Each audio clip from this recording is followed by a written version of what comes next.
दोस्तों नमस्कार। देखो, आज हम बच्चों को, भारत की नई पीढ़ी को कुछ जानकारी देते हैं।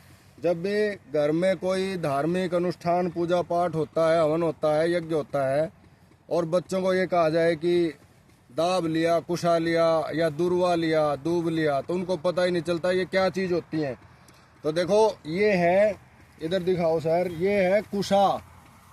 इसको बोलते कुशा, दाब भी बोलते हैं, डाब भी बोलते हैं। और इसका प्रयोग क्या है कि ये बड़ी पैनी होती है, हाथ को चीर सकती है। लेकिन कई बार श्राद्ध पक्ष में भी और धार्मिक पूजा पाठ में इसका प्रयोग होता है। इससे पवित्री बनाई जाती है। पवित्र करने के लिए जल का जो छींटा लगाते हैं हम, वो इससे बनाया जाता है।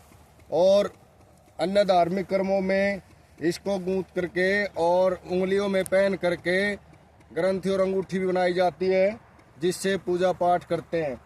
तो ये जन्म से ही, उत्पत्ति से ही पवित्र होती है।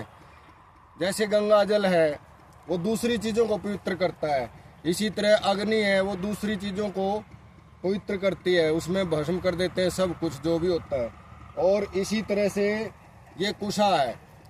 उत्तर रामचरित के रचिता भवभूति ने उत्तर रामचरित के ग्रंथ में कहा है, उत्पत्ति परिपूताया किमस्या पावनांतरई तीर्थोदकंच वन निश्चय नान्यत शुद्धि मर्रत। कि जब वो सीता का राम जी जो है परीक्षा ले रहे थे और दोबारा अग्नि परीक्षा हुई पवित्र उनकी पतिव्रता की जांच के लिए, तो उस समय लिखा उन्होंने भवभूति ने कि ये तो उत्पत्ति से ही पवित्र हैं, जन्मजात पवित्र हैं।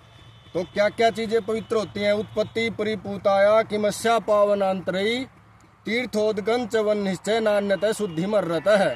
अर्थात सीता जन्म से पवित्र है, और ये जो कुशा है ये जन्म से पवित्र है, तीर्थ का जल पवित्र है, और वन्नी अग्नि पवित्र है।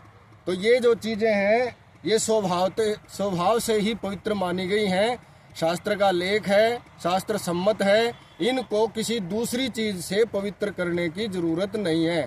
जिस प्रकार हम अपने आप को गंगा जल का छींटा लगा करके पवित्र करते हैं, तो उस तरह से इन चीजों को किसी दूसरी चीज से पवित्र करने की जरूरत नहीं, ऐसा ग्रंथों में उल्लेख है। धन्यवाद। जय हिंद, जय भारत।